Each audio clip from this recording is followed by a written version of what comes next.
What is going on YouTube? Cult of Mush here, and welcome to an $800 gaming PC build. Let's just get right into this with the CPU. For the CPU of the build, I went with the Intel Core i5 4690K 3.5 GHz quad-core CPU. Now, originally, I was looking at the 4670K or maybe even the 3570K to save a little bit of money, but actually, the 4690K right now is $210. The 4670K is like $230, so I was like, okay, whatever. Stuff like that sometimes happens, so keep an eye out on that.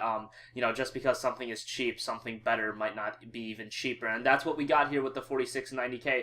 Very good CPU, and it is overclockable. It has that K insignia, which means it's overclockable. The thing about the Haswell CPUs is they don't overclock as good as the Ivy Bridge CPUs, but you can still do some decent overclocking with it. Pick up like a Hyper 212 Cooler Master cooler, and you can probably get this thing up to 3.8 or even 4.0 gigahertz, and then it's gonna run like a dream. Like I said, $210 is a really good deal for this CPU. Very fast CPU for gaming, and even if you want to do some video editing, it's good for that too. For the motherboard, I opted to get something a little bit cheaper to save a little bit of money. I went with the Gigabyte GA-Z97M-DS3H. All the links and the PC part picker link will be in the description box, so check that out.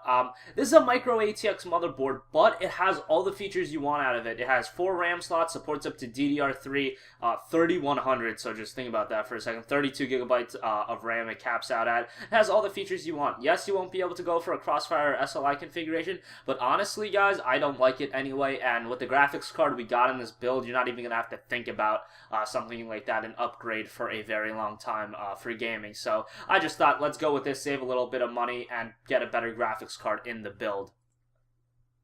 For the memory, I went with G.Skill Sniper Series 8GB, two 4GB sticks running at 1600 MHz, $65 for this RAM, which is actually not bad at all because, this same kit of RAM, I remember a couple months ago, was about $80, so I found this pretty cheap on Newegg, $65, thought this was a really good deal, and it's 8GB, and like I said, the motherboard has 4 RAM slots, so this is two 4GB sticks, so you do have the option in the future to get another kit of this RAM, and then you're going to have 16GB. Right now, 16 gigs of RAM really doesn't make any sense. I mean, no games really take advantage of it. Yes, it's nice to have for video editing and multi-threaded applications, multimedia applications like video editing, rendering, live streaming, things like that, it'll help. But if you're just a gamer, 8GB is more than enough. And even for things like video editing, 8GB still gets the job done. So in a budget build like this, I thought 8GB of RAM made more than enough sense. So $65, really good deal in this build.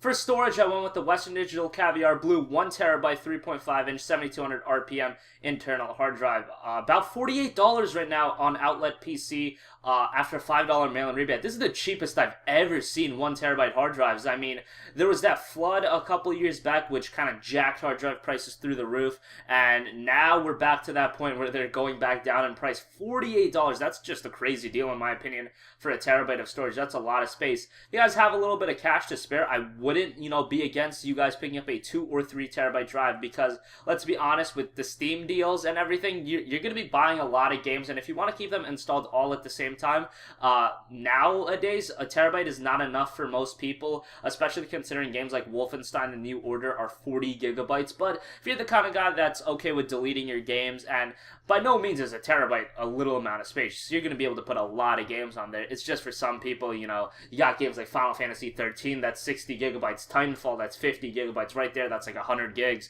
if you have both those games downloaded. So you get my point, but a terabyte's still, enough for most people. I just want to throw that word of note out there. But yeah, $48 for this drive is an absolute stellar deal, and I highly recommend it. And it's the Caviar Blue. It's a really solid hard drive, actually the same one I have in my build, and it works really well.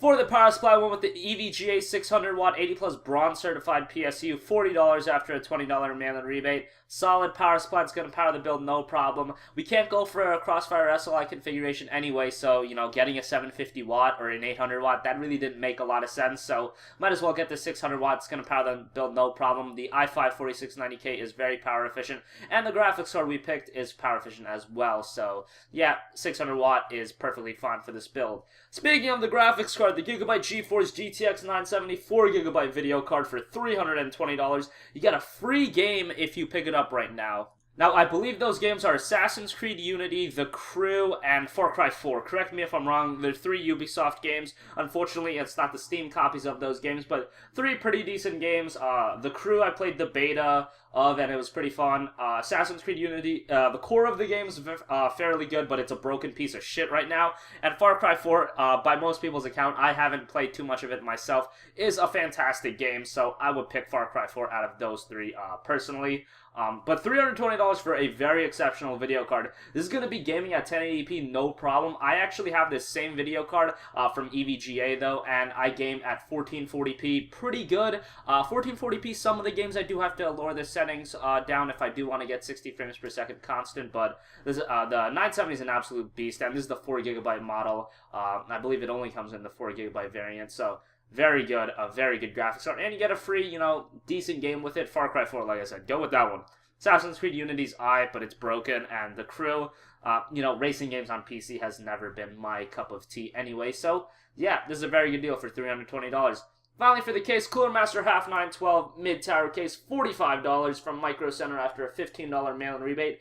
Really solid price for a really good case. The Cooler Master Half 912 is a really durable case. The exterior is kind of basic, but, the interior is more than makes up for that, and has a lot of room for upgradability options and all that jazz. And it fits the 970, no problem. I actually have the Half 912 myself, and the 970 fits in there, no problem. I was actually worried about that for a little bit, but don't worry about that if that is one of the worries you have. So, thanks for watching this video, guys. Remember to hit that subscribe button, like this video, comment. If you want to see a different budget covered, a different region, comment down below a different video. If you have any suggestions in the future, leave them in the comments down below. I'm always open to new suggestions. Thanks for watching, and I will talk to y'all later. Peace!